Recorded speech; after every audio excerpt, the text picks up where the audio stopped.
wait, why did I come up with this kind of content? Dahil ba gusto ko lang mag-upload ng bagong vlog kasi wala din ako magawa kasi bored ako? No. I come up with this content kasi I want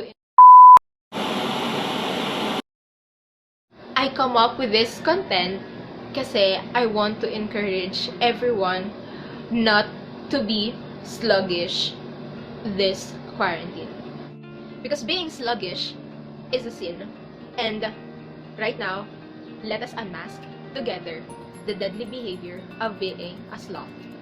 I mentioned kanina about sluggish. Personally, I felt sluggish the past week of this quarantine. Honestly, the first week of quarantine, I enjoyed it kasi I just stayed at home. Gumigising ako nang walang alarm clock, di ba? Imagine, that is the most, hindi the most, at least one of the biggest reward that we can have as employees.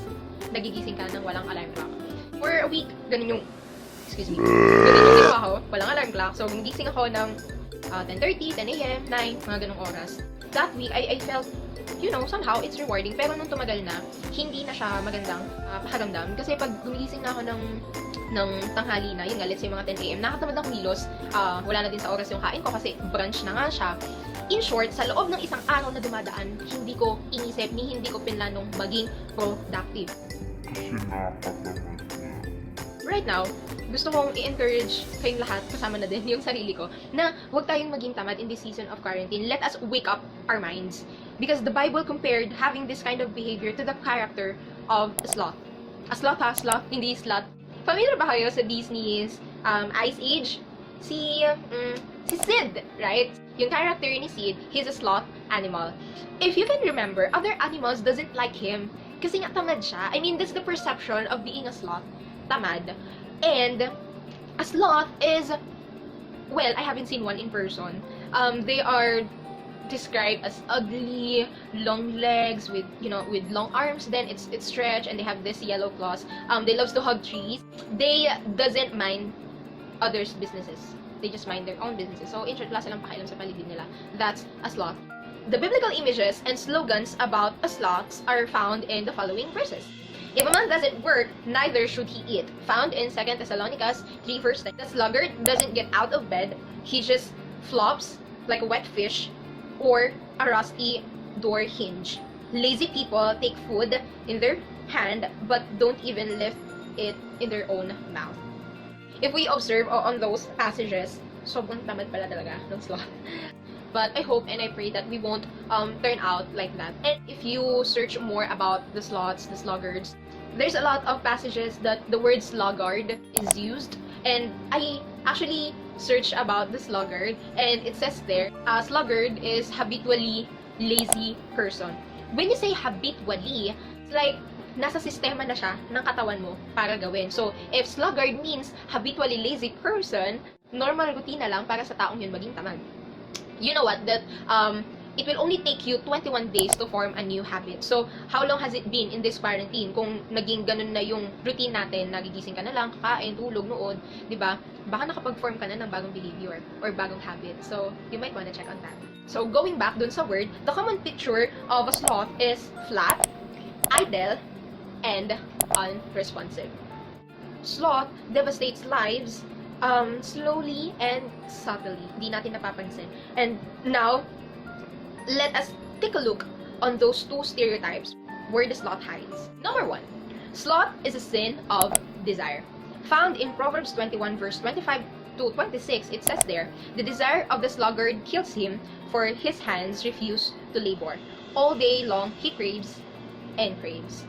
Di ba minsan tayo, we love to mention things like, gusto ko to, gagawin ko to, gusto kong pumunta dito, gusto kong magbakasyon dito, gusto kong kumain ng ganito, gusto ko nito. But then later on, when we see those goals na unreachable or unattainable, we settle for less. Kasi nakakatamad niya. Desiring, craving, pero at the end of it, wala tayong ginagawa kasi nga nakakatamad. Next, slothfulness strives in busyness. Okay, on this one, napa-heart check din talaga ako. Sige, personal ko na lang na example, no? There are times sa work na dami kong iniisip na kailangan kong gawin sa trabaho. So, since the work occupies my mind so much that it compromises my comfort, I tend to say no to any needs. For like example, volunteerism, ganyan. I'm not saying pag-volunteer, masama siya, di ba? I mean, we need to get involved. We need to get involved in the church. Kaya nagawa ko, I tend to say no, okay, pass muna ako, next week na lang, saka na lang, kapag hindi na lang ako busy, and whatsoever reasons. But the truth is, I just want comfort. Gusto ko lang talaga magstay sa bahay. That's it. Magpahinga. Kahit hindi naman talaga ako physically tired, but my mind is so overwhelmed. That's why I'm not productive. If we will define it on a more technical term based on that website that I got that, it says there, this is sloth at its deadly best, trying to preserve personal comforts through the candy of endless amusements. Sloth is a chronic quest for worldly comfort that compounds or worsen boredom. Boredom with God, boredom with people, and boredom with life. The common species of this boredom, kung mapapansin nyo dun no, sa previous example ko, we can call it na busy na tamad, or let's say lazy busy. Gagawin niya lang yung mga kailangan niyang gawin, duty what he performs, but comfort is what he craves. Sad to say, but it's like an epidemic that trips in, that eats our hearts and minds. Sloth is a craving for personal comfort at all costs, and it is very costly. I wanna name some. Sloth will cost you joy in God in your daily routines. Why? Since nasira na ang ating daily routines, probably some of us, nasira na din yung time mo with God since sanay ka na gumising at 5 a.m. Then suddenly, this quarantine, sobrang luwag ng schedule natin. So nagiging chill na lang din tayo sa relationship natin with God. Sloth will blind you to know God's design vocation as a means for you to love others. Sloth will blind you to the needs you can feel. Sloth will cost you your love for the local church. There are things probably that we missed on this time. Sloth will dull you with endless amusements. It will also blind you to your urgent need for Christ. Sloth will close your eyes to the wonder and beauty of Jesus Christ. It will mute your worship. It will rob you of your true leisure and refreshment. What am I trying to say is, sloth in us is very costly. It will cost us a lot. And kung makikita natin, the bottom line of that is, it will cost our relationship with God. Kasi nakakatamad na yung mga nangyayari ngayon. So you will just tend to be passive on what is happening. So since nakakatamad na nga at very overwhelming na yung mga nangyayari ngayon, magiging passive ka na lang ba? At sasabihin mo na lang na nakakatamad na. But there's hope. There's hope, and we can have freedom in this sloth in us. There is hope in this lazy busy in us because Christ has won it for all of us. The sloth in us says that all things should work together for my comfort. But God says, I will work things together for your own good. Being comforted is not the same as being comfortable. God is not in the business of making us comfortable, right? He says in John 16 verse 33 that in this earth we will have trouble, we will have tribulation, but take heart because I have overcome the world. Take heart, I have overcome the world. Jesus says that in order for us to have peace, because in this earth, in this life, we will really have tribulations. Human beings, us, we were never designed to flourish in permanent vacation. Guys, mind you, we're not on a vacation right now. We are in quarantine, and I believe that this is the best time to really pray for our nation, pray for our leaders, pray for our country, pray for our people.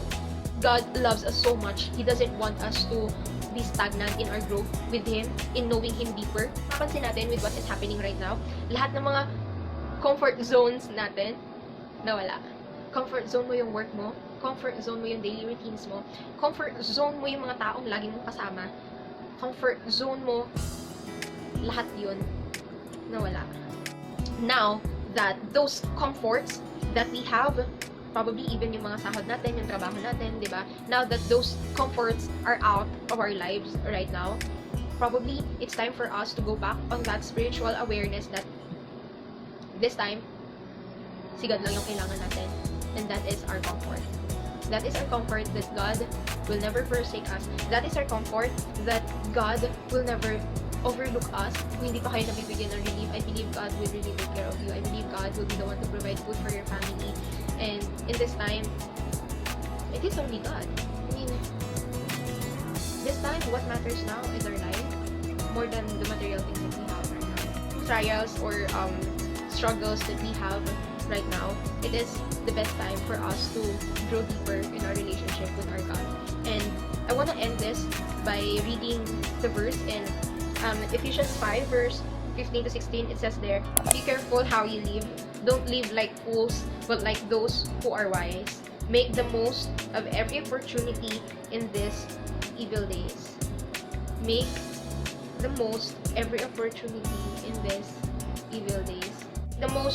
Make the most of every opportunity to be of help, to be an encouragement, ask someone for a prayer, and just hope that as this pandemic will eventually fade soon, or yun nga, mawala na, I hope and pray that things will be better. Not praying for normal anymore, kasi what if God is creating a new normal, not on our standard of normal, but on His standard of normal? Before, I used to pray that God, I hope that things will go back to normal. But then, God made me realize na baka nga hindi na yun yung normal na nakikita ni God na gusto niya gawin. I hope and pray that we will come out better as before, better in our relationship with Him, and better in our faith with Him. Can I pray for you? Father in heaven, thank you for this opportunity that you open our eyes not to be sluggard this time. I hope and pray that our mind will always be alert on what is happening in our nation and on what is happening right now. But most importantly, God, I hope and I pray, God, that our eyes will eventually see what you are trying to do in our lives personally, Panginoon.